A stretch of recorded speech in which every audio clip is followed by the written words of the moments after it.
Cześć kochanie. Chciałem Cię tylko spytać, bo Piotr potwierdził, że możemy się spotkać jutro po tej 6 w Berlinie.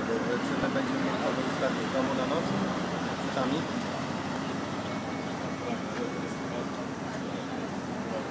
No.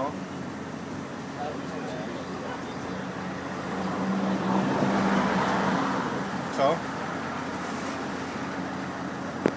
Jak to w poniedziałek?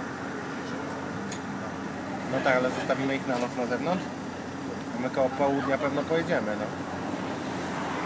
Tak? No dobrze. Czy Ty przyjedziesz do nas do szpilki, czy Ty masz jakieś... W ogóle co Ty byś chciała robić? Czy ja mam młodego gdzieś wziąć? Bo on mówi, że mecz mu się podobał, mogę wziąć go za 45 minut na Polonię na przykład. A mogę z nim pojechać do karty.